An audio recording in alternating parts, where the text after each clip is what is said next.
Here in Florida, we have something special, the blessing of size. There's enough land here to hold all the ideas and plans we could possibly imagine. It started in the mind of just one man. Then the dream inside became a plan. Ladies and gentlemen, welcome to the wonderful world of motion.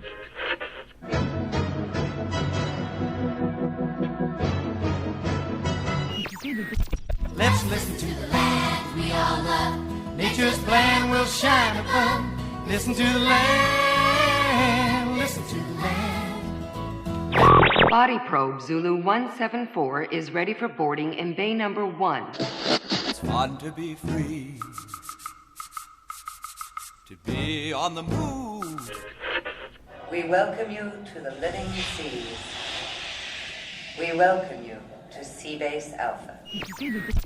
One little spark of inspiration is at the heart of all creation, right at the start of everything that's new.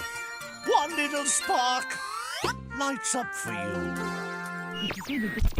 General Motors now invites you to travel the open road, to discover that when it comes to transportation, it's always fun to be free. WDW Radio, your information station. Hello, everybody, and welcome to the WDW Radio Show, your Walt Disney World information station. I am your host, Lou Mongello, and this is show number 294 for the week of September 30th, 2012. I'm here to help you have the best possible Disney vacation experience and bring you a little bit of Disney magic to wherever you are with this podcast, videos, blog, live broadcast events, my trivia books, CDs, and much more. You can find it all over at WDWRadio.com. So this past weekend, we celebrated Epcot Center's 30th anniversary, and I once again want to share with you an interview with someone who knows the park and its history very well, as he was there far before it opened to the public. Disney legend Charles Ridgway joins me once again to discuss not just the opening and early days of the park, but working closely with Walt Disney, his vision for Epcot, and how closely the current park may have followed his dream. We talk about the challenges, people, attractions, characters, executives, and much more, as Charlie recounts stories that have never been shared before. We discuss how Epcot has changed and evolved throughout the years, why we look to the past to gaze into the future, and much more. See how well you did on last week's Walt Disney World Trivia Question of the Week, and then answer this week's challenge for your chance to win an Epcot 30th Anniversary Disney Prize Package. I'll then have some announcements at the end of the show, and if you missed our live broadcast from Epcot's 30th on October 1st, you'll definitely want to stay tuned to hear about what's coming for and to you in 2013 and much more. So sit back, relax, and enjoy this week's episode of the WDW Radio Show.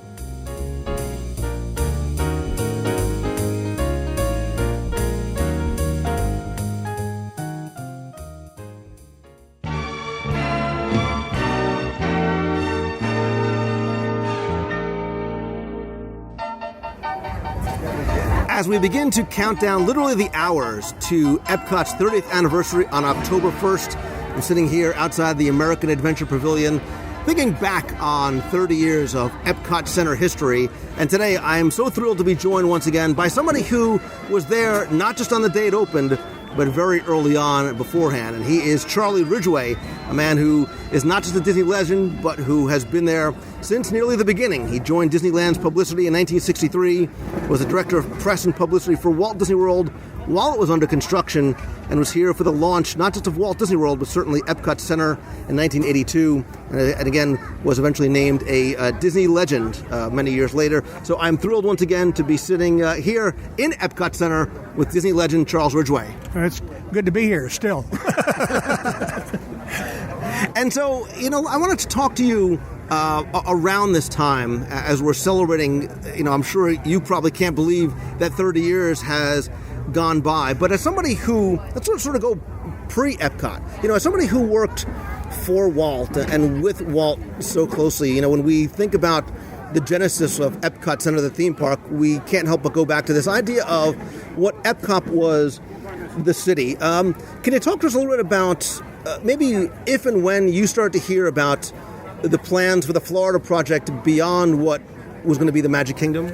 Well, it was a very secret time as far as Epcot and as far as the Florida project was concerned. Very few people in the company knew about it, and certainly not very many people outside the company. So I didn't hear about it till I think it was in October of 1965. We were in the process of celebrating Disneyland's 10th anniversary, which seems like a long time ago.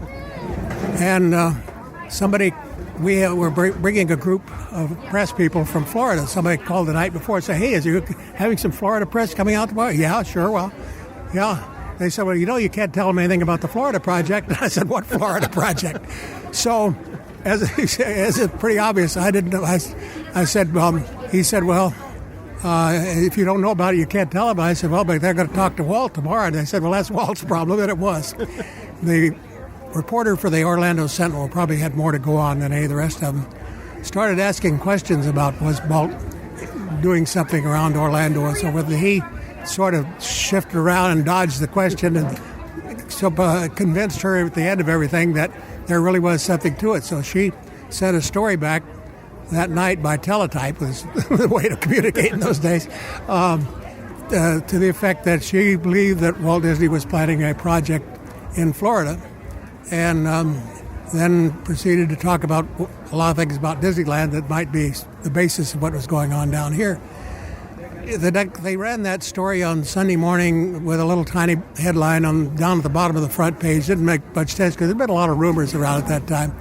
But when she got back to Orlando the following week and talked to the editors, they were convinced that she was right. So on Thursday, they had a big headline saying, "We say it's Disney," and the lead of the story was, "We're sorry, folks, but we underplayed the story on Sunday."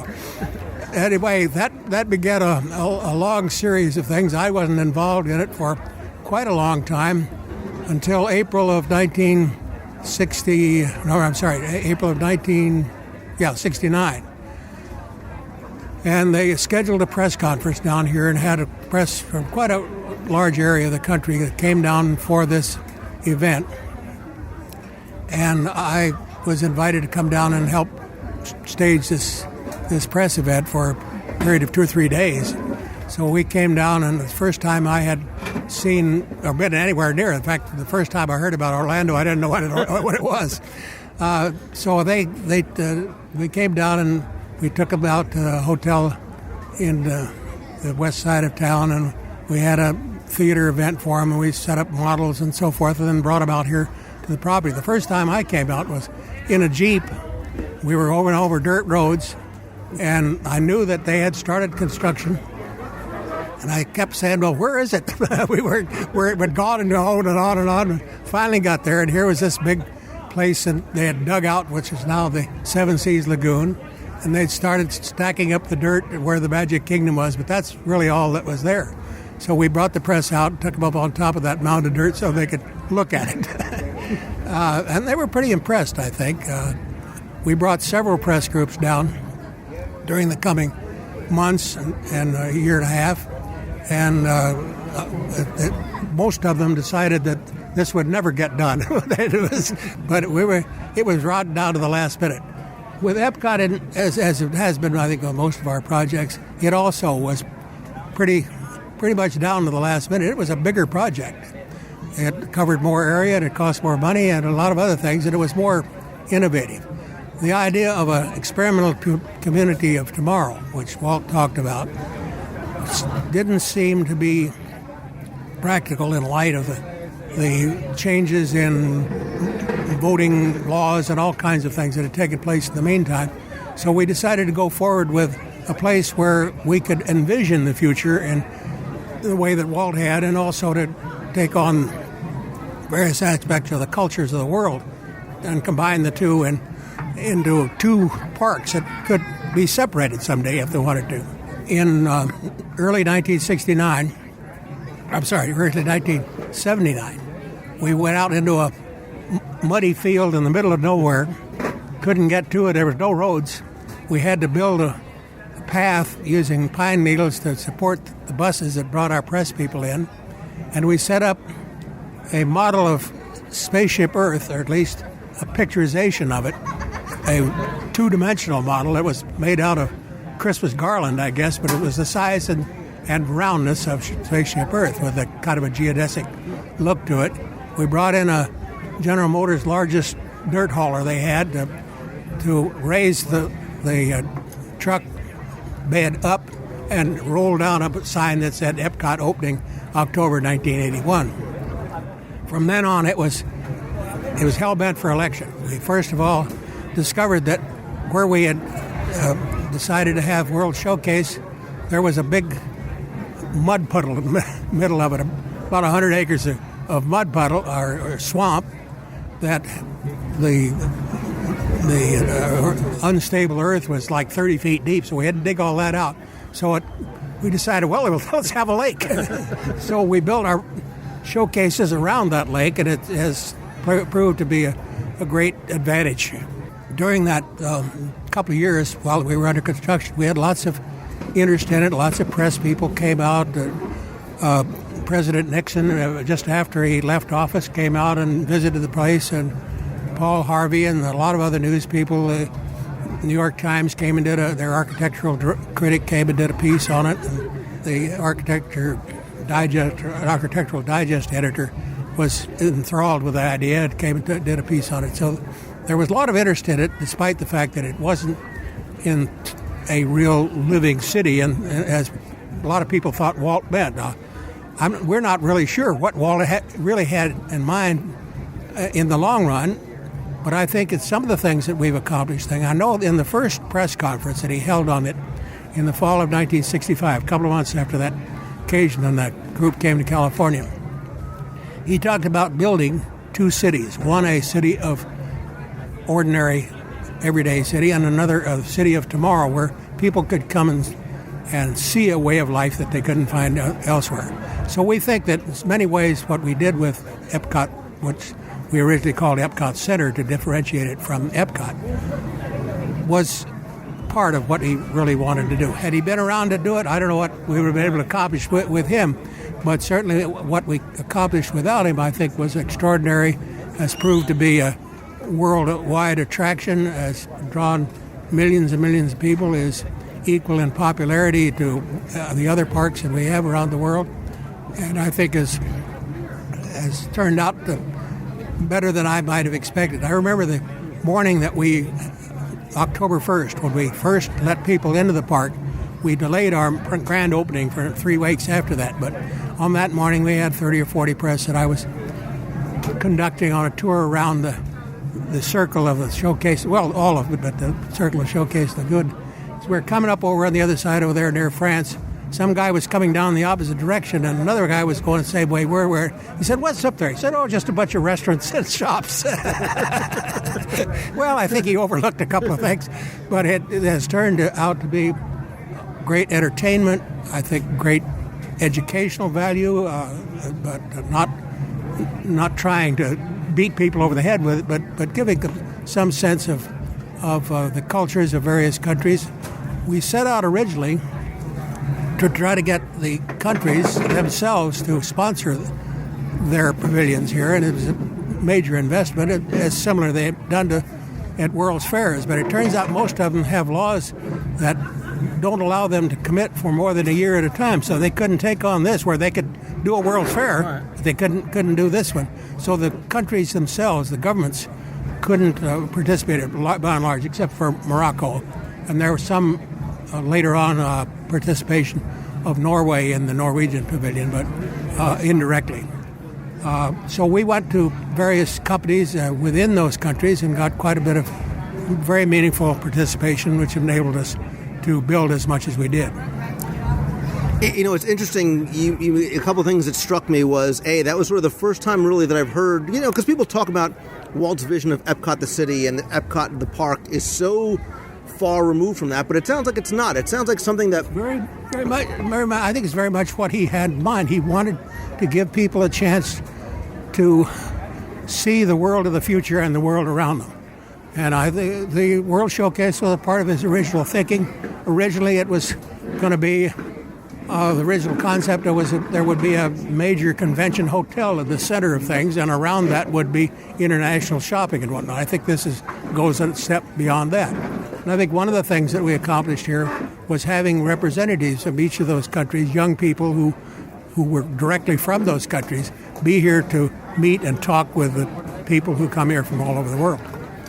And so before we get to the challenges maybe or the issues that you face sort of from a PR perspective, making people understand what Epcot was, which is so very different than Magic Kingdom Disneyland, you talked about getting the sponsorship from the various nations. We've all heard and seen concept art of everything from Russia to Iran to Venezuela to the signs for Spain and Israel coming here.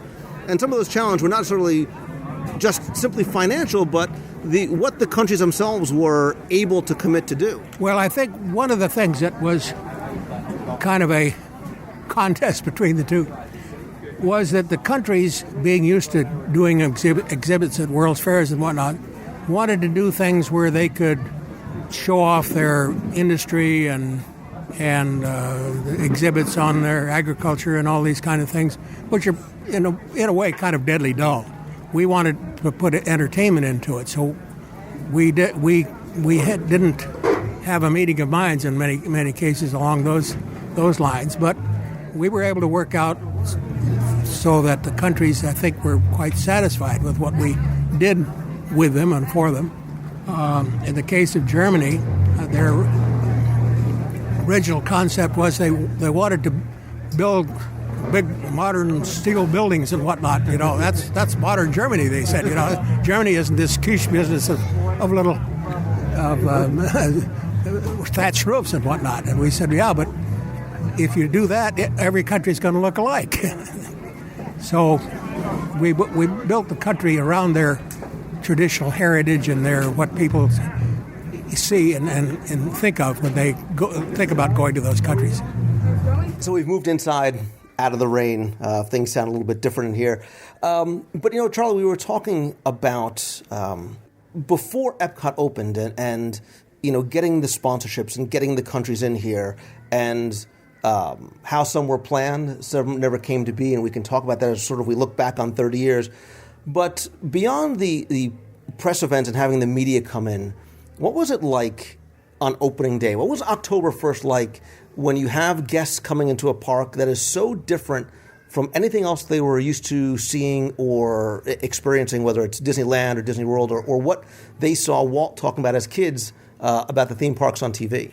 Well, there were a lot of misconceptions about what Walt talked about, partly because the newspapers at the time wrote stories about it and they interpreted his words to mean some things that maybe he didn't mean. The New York Times talked about a big plastic bubble that would control weather. Well, Walt talked about controlling weather, but he had nothing about plastic bubbles. Because you're right, because you see people talking about this dome and then saying, well, how was Walt going to deal with condensation and cleaning the dome? But that's not what he meant. I don't think Walt ever considered that's kind of a thing. That seems beyond even his imagination. He meant a lot of different ways that we would have of coping with the weather and making people comfortable when they came to visit and so forth. I think he first said that we would start with a Magic Kingdom. We knew how to do that, and that he spent most of his last year or so of his life dreaming about what they could do with this community of the future. I think among the things that he considered have been carried out in the City of Celebration. It's kind of a return to the past, but it's making people feel comfortable. And a lot of innovative ideas in how the town was laid out and the relationship between the people who work there and the stores and things that live there, the kinds of activities around it, and I think it's turned out very well. It's perhaps more like the model city of the past that Walt talked about than the city of the future. But we also found that in many cases, if Walt had been here, I think maybe he might have convinced some of the companies to open up their future ideas more than they have been willing to most of the time. But In some cases, even the government stepped in at World Fairs in the past and told them that they couldn't present visions of the future if they weren't prepared to back them up by something that was going to happen within a reasonable length of time. So it kind of reduced the futuristic aspects of that kind of thing. Less about science fiction and more about reality. Yeah, right, and more reality-based. And perhaps that's worth doing. We also did a lot of innovative things in the development of the property as a whole. The development of a canal system that was intended to preserve the natural quality of the water and the water level and the water table and all on the property, not just to drain it for development purposes. We maintain many areas for conservation and so forth. We worked very hard to make sure that what we were doing here was going to not damage the environment itself. So I think what we've done is to demonstrate in many ways a vision of future municipal planning that is not very common elsewhere. I think when you look at what we've done and the areas, the character of the buildings and all those kind of things, in most cases, I think most people agree it's been a very good job.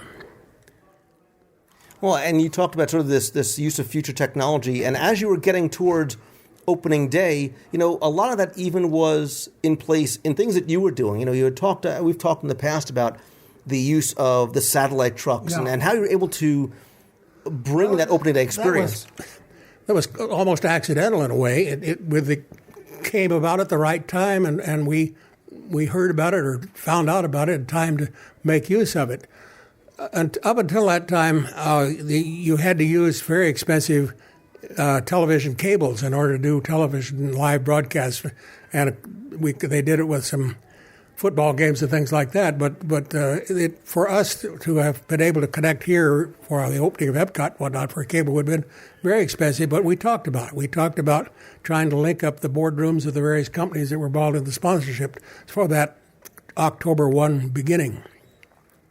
And about that time, somebody said, "Well, what about using satellites?" And it's kind of what's a satellite? But we discovered that there were satellites not only in place up in the sky, but there were receiving discs being installed in many hundreds of television stations around the country, primarily to receive the soap operas and those kind of things that were being syndicated in those days. So we discovered that many of the stations that we were dealing with did have reception discs. Some of them didn't. But we contacted 30 or 40 of those that we knew pretty well, the news directors and whatnot, said, "Hey, if we have a satellite down here, would you be willing to send a reporter, maybe a cameraman down to do live remotes from direct from Disney World?" Well, the local stations hadn't done much of that kind of thing and weren't capable of doing it up to that time. So it really appealed to them. And there was one of them, I remember, up in Lexington, Kentucky, that had to go borrow a dish from the local college where they had a reception disk, and then they microwaved it over to their station. So there were a lot of finagling going on. And the effect of it was totally amazing, even to us. When we had about, I think, 35 stations, so that gave us enough to do a 5-minute segment for each of them. Given the difference in hours between the various time zones, we could do a maximum of 12 an hour, so we could take care of all those stations on a 5-minute thing. Well, one of the things that happened was that station up in Cleveland was assigned the first 5-minute segment at 6 o'clock. That happened to be the night that the Tylenol scandal broke, when the people discovered poison in the Tylenol, and they had to delay their report on the Tylenol until they could gather the remote from Disney World. But the effect was not people calling in, why didn't you want to talk about that? They said, "Go tell us more. Let's have some more from Disney World." And so as a result, many of the stations called and their reporters and said, "Hey, stay there and do another week of shows." So we had them around all week. We had all 3 networks were here and had uplink trucks. We had just one at that time, in subsequent major events and whatnot, we've had 13 or 14 uplink trucks and 70 or 80 television stations coming down to broadcast events from Epcot or the Magic Kingdom or Animal Kingdom or Disney Studio or whatever new project we had going on. Incidentally, we made a decision early on, or it was decided for us, that we would not do our boss, head of advertising, went to the bosses with a concept of doing a full-page newspaper ad, 25 papers across the country, so that everybody would be aware that Epcot was open. And he almost lost his job over it. We didn't do advertising like that in those days. And he said, no, we're not going to do that. We'll do it all with publicity. So the monkey was on our back, but the result of which we, through the television and the newspaper coverage that we got and wire service coverage and so on, our surveys show that 95% of Americans knew on October 2nd that Epcot was open. It's incredible, and I think what they saw, and I remember, and certainly we've all seen the video from the Today Show, was something radically different, right? And I say radically different, not just in that the Magic Kingdom type experience, but they saw a park that was very futuristic, but they also saw a park that had no characters, right? You were not used to seeing no Mickey Mouse and no Cinderella. Do you remember what the response, if any, was there? There were a lot of people that asked why we didn't have characters. A lot of them were disappointed we didn't have it. Many of our top people felt that we wanted to differentiate Epcot from the Magic Kingdom. So we weren't going to have characters over here. But we gradually began to let up on that. And by 1985, so 3 or 4 years after the thing, we began to introduce characters, and finally characters became a major part. We have characters in costumes of the various nations. We have characters dressed in spaceship costumes. We have a character show that travels around on a double-decker bus and so forth. That may or may not fit in with every country exactly, but then every country does appreciate the Disney characters, so I don't think it was a bad idea after all. And by then, the identity of Epcot had been well enough established, we probably didn't have to worry about it anyway. Well, and I remember Mickey and Goofy in their silver spacesuits with the rainbows on them, because in the future that's how we're all going to dress. But they did do something that, other than maybe the Orange Bird, hadn't been done before, which was they created a new character specifically for Disney, specifically for the theme park in Figment, which was very different than anything else we had seen before. That's true, and it's a marvelous character. I'm sorry it isn't more active than it was there for quite a long time. It was done to try to bring some life to the vague term imagination. And so he was the character that grew out of the Imagination Pavilion that was at the time sponsored by Kodak. And they had a Circle Vision 3-dimensional 3D film that I thought was wonderful. And that they had this ride-through with Figment as the leader. And Dreamfinder was really the character who took us around on our journey on this very ambitious ride, and because it was so different in its mechanics, that ride was not ready for opening on October 1st, and it actually wasn't able to open until the spring, mainly because the computers couldn't keep up with it. They finally got them figured out, but it took the IT experts a long time to get it figured out. In those days, computers were a mystery to most of us, and I guess still are to a great extent, but the usage was very much more limited toward today. I remember when we first came down here, 1969, we had lists of our media people that we had mailing lists on, and we decided we ought to computerize them. So we investigated. Well, turns out the only computer available to do anything like that on was in California at the studio, and it filled a whole building. Now probably could put in a laptop, but in those days it took a whole building to do. So to get our mailing list, we would have to have the computer guys here do punch cards. IBM punch cards, send the punch cards to California.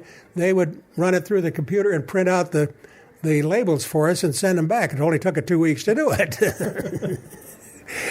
But times do change.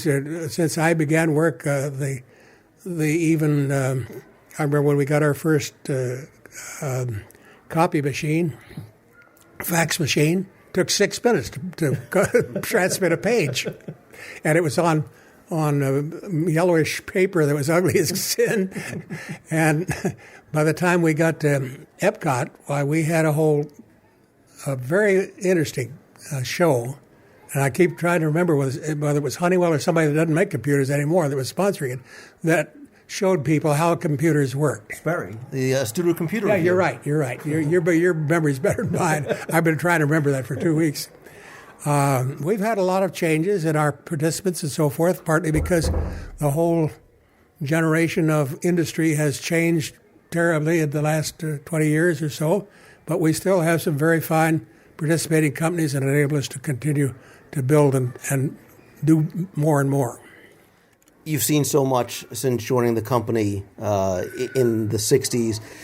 Specifically about Epcot, as you sort of look back and reflect on 30 years, as I know you're getting ready to be part of this October 1st 30th anniversary celebration, could you share just some of your thoughts in sort of what you remember or what has changed or what you enjoy or what maybe even you miss?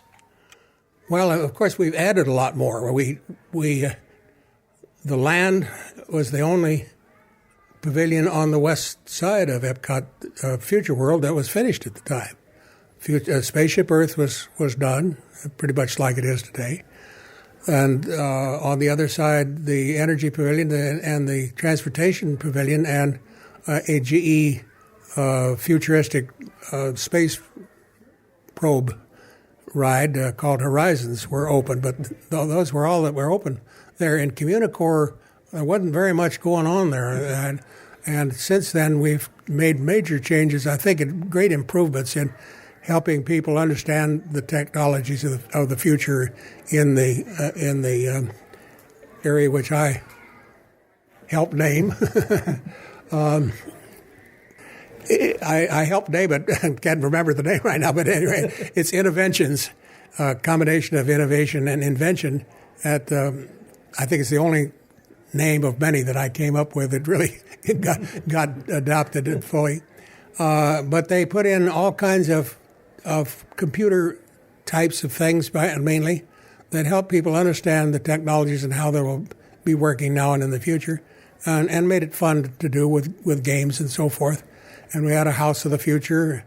So there were a lot of things that came into that were a part of what the Walt's thinking of letting people have a look into the future.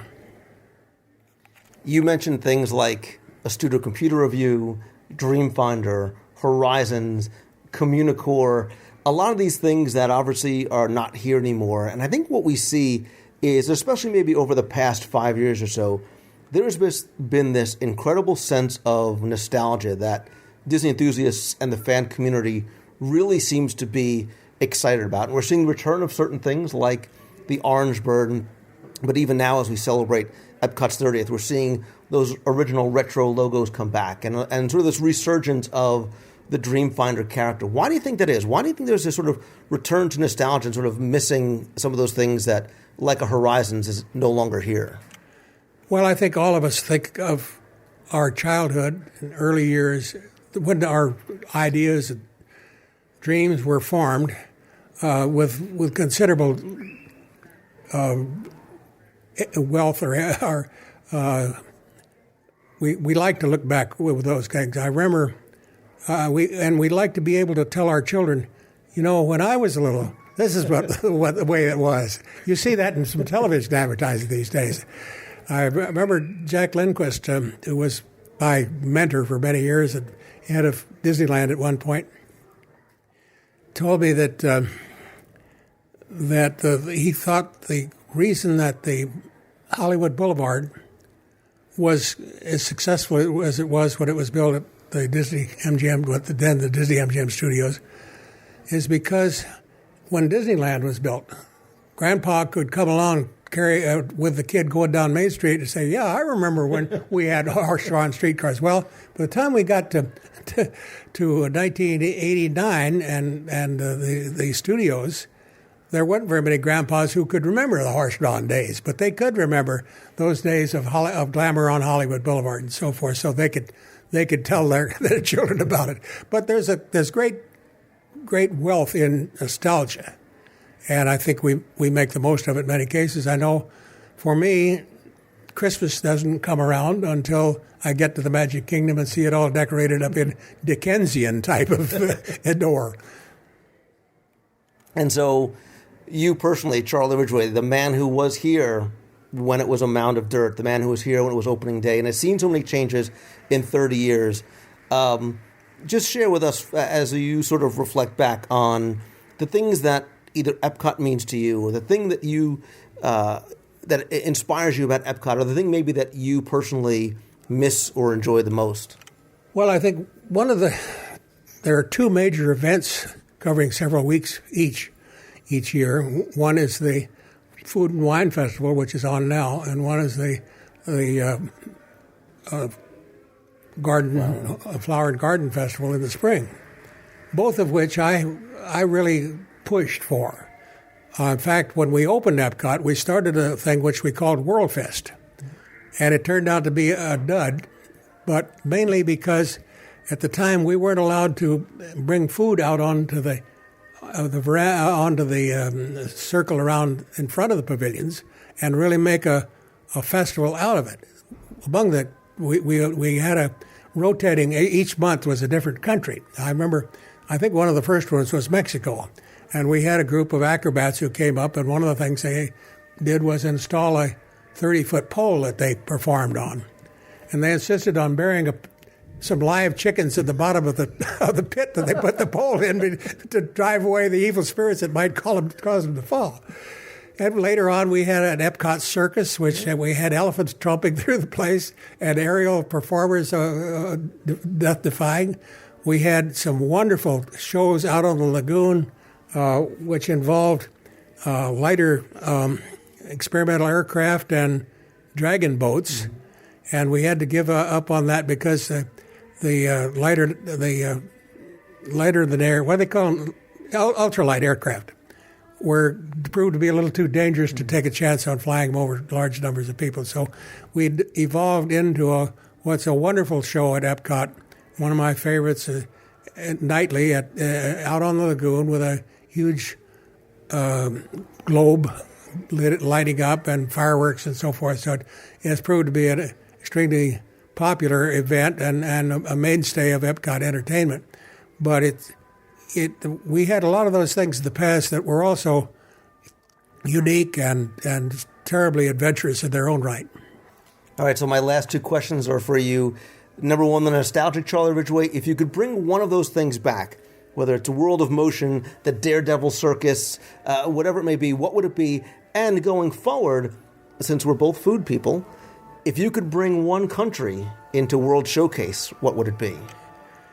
Golly, that's a tough question. I've been to a lot of countries, as you know, Lou, and I've enjoyed all of them. I wish we did have a broader coverage of the world, particularly from Africa and more countries in Asia and perhaps more countries in Europe, although we got a pretty good representation there.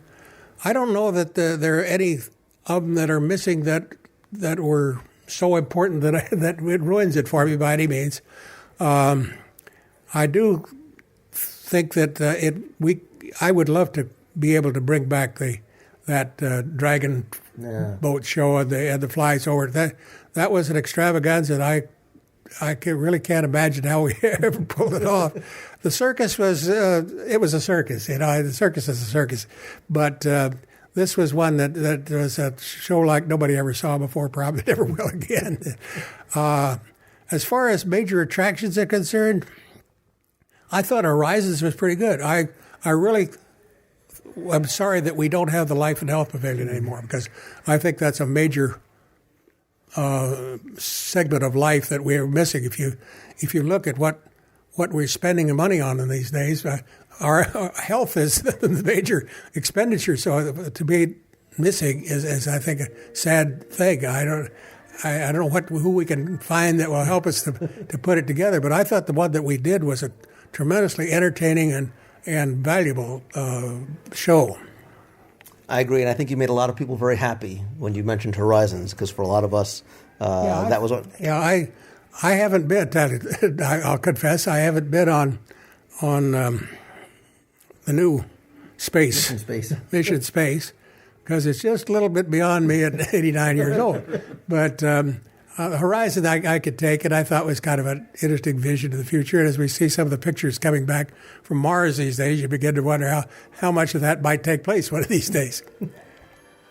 Definitely. Well, I appreciate you taking the time and sharing your stories. I highly recommend, if people haven't gone out to get it yet, you have a book called Spinning Disney's World, where you share these and much more going back to even before you started with the company and working with Walt and all your experiences opening the parks. For people who are here for Epcot's 30th, they're going to get a chance to hear you share more of those stories as well, too. I'll definitely put a link in the show notes. If I had one thing I would like most to bring back, it's a guy named Walt Disney. Enough said. Disney legend, Charlie Ridgway, thank you so much. Okay, thank you. Nice to see you again.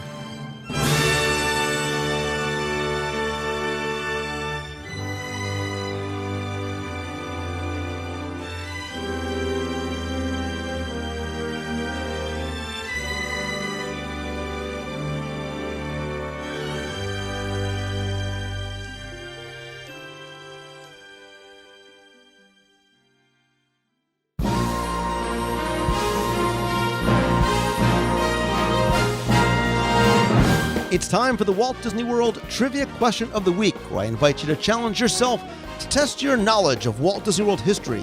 See how well you pay attention to the details, the sounds, the attractions. Maybe ask you to identify where in the world you may have heard a sound clip. Every week, I ask you a question and randomly select one winner for a Disney prize package. And before we get to this week's question, let's go back to last week, review the question, I'll give you the answer, and select our winner. So last week, we were talking again about Epcot Center's 30th anniversary, and I asked you a very simple question about the park.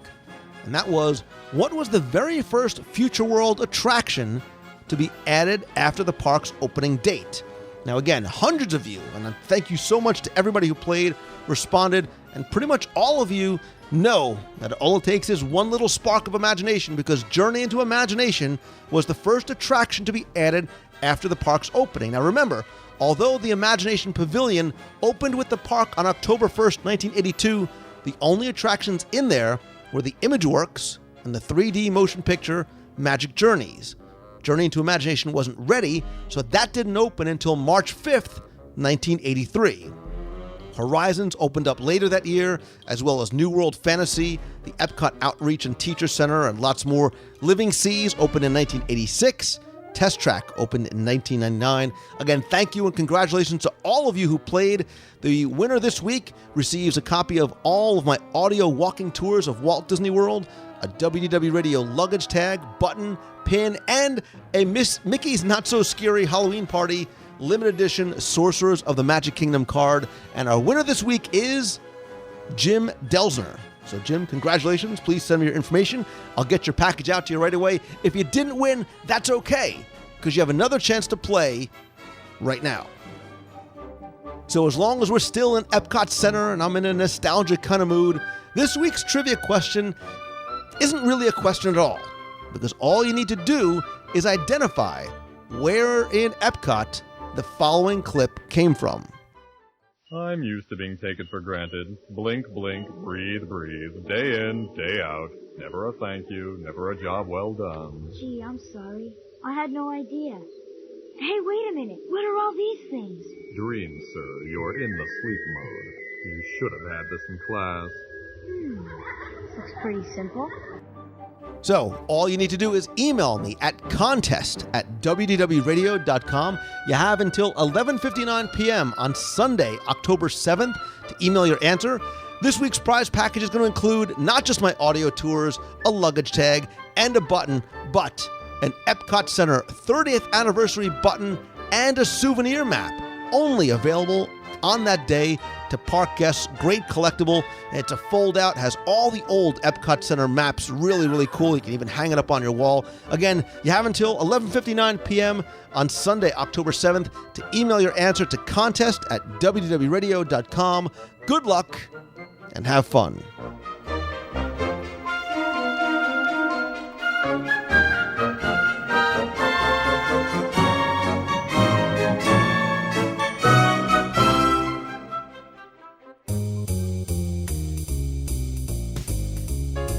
that's going to do it for this week's show. Thanks again for taking the time and tuning in this and every week. Speaking of thanks, I want to give a lot of thanks to so many people this past weekend, to everyone who attended the inaugural WDW Radio e-ticket event, our evening at the American Adventurers Club.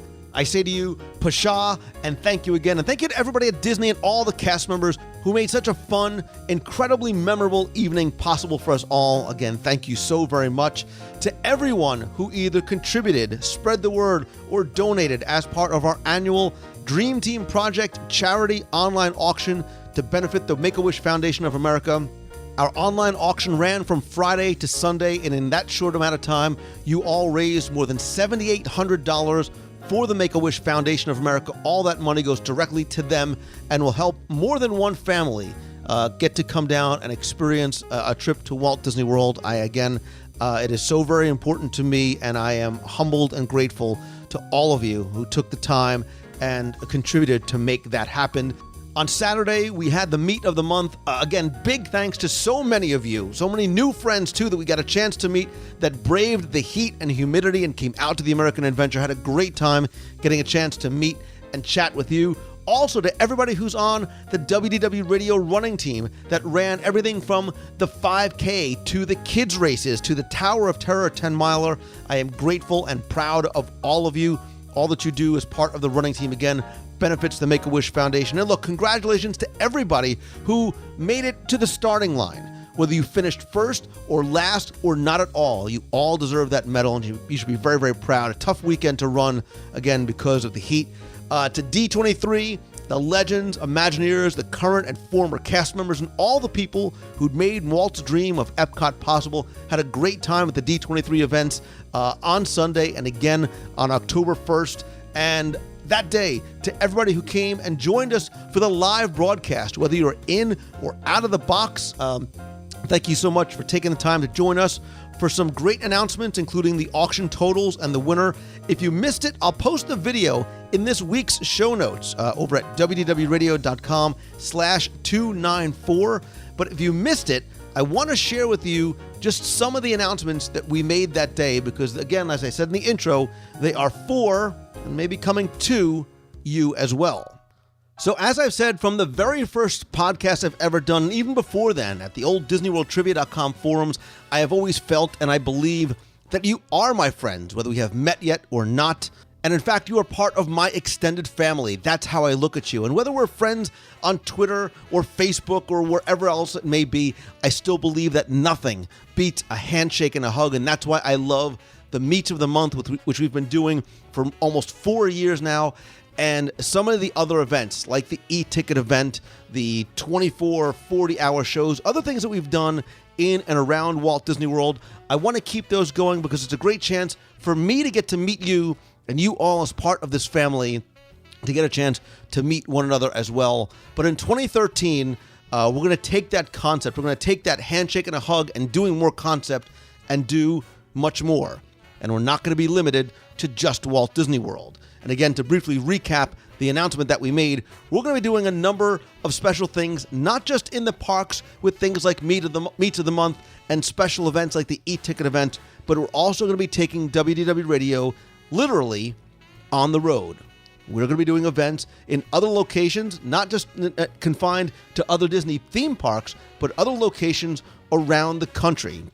And to give you an idea of just some of what we have planned, here's a bit of an outline or a framework of just some of what we have planned coming for 2013. And our very first on-the-road event, our WDW Radio on-the-road event, is going to take place the first week in January. January 4th, we're going to be on the road in Las Vegas. We have an event out there, probably that Friday night. Again, stay tuned for details as we get closer. The next weekend, January 10th through the 13th, we'll be back in Walt Disney World for Walt Disney World Marathon Weekend. Again, I invite you to be part of the running team, to join me and everyone else who's going to be running, walking, whatever it may be, in the 5K. In February, we're going to have the WDW Radio 6th anniversary show. Remember last year we did a show where you were able to participate and help select and choose what we did as we broadcast live from the parks. Again, we have Princess Marathon Weekend as well too.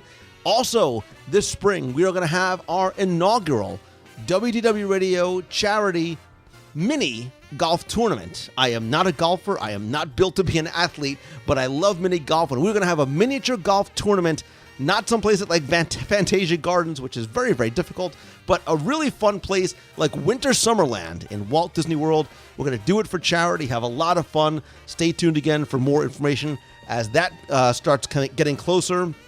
We're also in the spring going to go back on the road, this time to San Francisco, California, to the Walt Disney Family Museum. We're, of course, going to come back to the parks, not just for things like Meets of the Month, but a new concept where we're going to take things like special events, whether it's Star Wars weekends, Flower and Garden Festival, Food and Wine Festival, whatever it may be, and take those and create WDW Radio Plus. We're going to plus up some of those events with some very special events of our own. So think May and June, Star Wars weekends. In June, we're also going to go back out on the road. We had a great time this past year, and we are going to come back to New York City in June and go back out to Washington for the Pacific Northwest Mouse Meet this summer as well, too. In August, we're going to be back at the D23 Expo in Anaheim, California from August 9th through the 11th. We're going to have another big booth again, live video broadcast, the entire event. Do something special at the booth. We're going to have special guests, interviews. We're going to have an audience, interactive game shows. We're going to do like Disney Match Game and so much more we have planned for that. Really can't wait for the D23 Expo. We're going to come back in October again for our e-ticket events, plural, in Walt Disney World around October 1st. Our Food and Wine Walkabout. We're going to do some WDW Radio Plus for Halloween at Walt Disney World. And in November, we're going to do some other concepts as well, too, like our WDW Radio Night at the Movies as Thor, The Dark World, and Frozen is coming out. In December, we're going to have our Christmas party and lots more. But in addition to the things that we're going to do on the road, we're also going to do a couple of big things at sea and sort of in the air. Because this summer, WDW Radio is really going to go far on the road because we're going to have a group event trip out to Aulani in Hawaii, Disney's Ko'olina Hawaii Resort at Aulani. Stay tuned for more information and dates coming very, very soon. And this fall, we're going to continue the tradition of an annual WDW Radio cruise. But this fall, we're going to go on board the Disney Fantasy. And I'm going to announce those cruise dates on the upcoming WDW Radio Cruise on the Disney Dream with Richard Sherman. And stay tuned because we're going to broadcast from that cruise, and I will share our Disney Fantasy 2013 dates with you as well. Got a couple other things cooking, including the WDW Radio bowling team. Splitsville is opening in downtown Disney. We're going to assemble a bowling team, have a lot of fun, do some events there as well, too. Again, there's more. Definitely stay tuned. Visit our events page over at WDWRadio.com. Click on the events tab. You'll find this basic outline there as well as other upcoming events and meets of the month. And we're going to announce more throughout the year, so definitely stay tuned. And if you have an idea, email me at lou@WDWRadio.com. Speaking of things that are upcoming, don't forget our live video broadcast and chat every Wednesday night at 7:30 p.m. Eastern. This week we have a special show and a little sneak peek at a very special food and wine event you don't want to miss. Again, Wednesday night, 7:30. Please also be sure to follow me on Twitter. I'm at Lou Mangello, and subscribe to my profile over on Facebook. I unfortunately cannot accept any more friend requests because I hit my Facebook imposed limit. But if you do subscribe to my personal profile, you'll get all my updates. We can communicate that way as well. Also, be sure and visit the website for our blog, videos, discussion forums, photos, and lots more. And you know I love hearing from you, so if you want to be heard on the air, call the voicemail at 407-900-9391. That's 407-900-WDW1. Quick thanks, as always, to my partners and sponsors, Mouse Fan Travel. They are my recommended travel provider. You know that whether you're going to any Disney park, Disney Cruise Line, or Adventures by Disney, not only going to get the best discounts, the best prices, all at no additional cost to you, but an incredible level of personal service. And a big thanks also goes out to Becky Mankin from Mouse Fan Travel for helping to sponsor and let the e-ticket event this past weekend take place. We would not have been able to do it without you and your help. So thank you so much for helping us put that on. When you're coming down to Disney, All-Star Vacation Homes has more than 150 homes, from 2-bedroom condos up to 8-bedroom homes with private pools, kitchens, spas, game rooms, multiple master bedrooms, and more. You can find those over at allstarvacationhomes.com. If you can't get to Disney as much as you like, and really, how can you? You can subscribe and order back issues to Celebrations magazine, delivered bi-monthly right to your mailbox, or you can even get it digitally right on your iPad. Visit them over at celebrationspress.com. And Food and Wine Festival over at Epcot is in full swing. It is better than ever. I cannot wait to go again and again and again. And in order to help you get ready and get the most out of it, definitely go and check out and download the Disney Food Blog mini guide to the 2012 Food and Wine Festival. It's got schedule events, booth crawls, touring strategies, what's new for 2012, a great index, and if you use code WDW Radio at checkout, you also get it at a discount. Visit dfbguide.com. And as always, my friends, and you are my friends, whether we have met yet or not, I promise you, all I ask is that if you like the show, please help spread the word. Let others know about it. Tweet out that you're listening. Share links on Facebook and tell your friends. And please come by, rate and review the show in iTunes. It is very, very helpful and very much appreciated. And finally, and most importantly, I want to sincerely thank all of you once again for taking the time to listen to the show, to spread the word. When you come out to the meet, when you send me an email or just come over to say hi, I cannot tell you how sincerely grateful I am for you allowing me to share my passion for Disney with you each and every week and in so many different ways. And I hope you start taking those positive steps towards pursuing what you love doing each and every day. Please remember that success is not measured in terms of dollars and cents, but how happy you feel. So get out there and do something remarkable. Have a great week this week, everybody. Thank you again. See ya. Hi, Lou. This is Billy Lauder calling in from Metuchen, New Jersey, and I have just currently listened to your most recent podcast. It is a bright and sunny day in Orlando, Florida, and I'm currently walking through the parking lot right now into Epcot for the meet of the month, where I will hopefully be seeing you and a bunch of the other Walt Disney World family members real soon. Catch you in a bit. Bye. You've got a friend in me.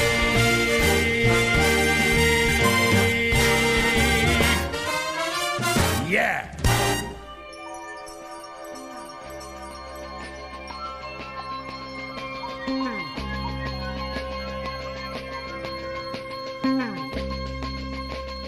Oh, there are so many places to dream about.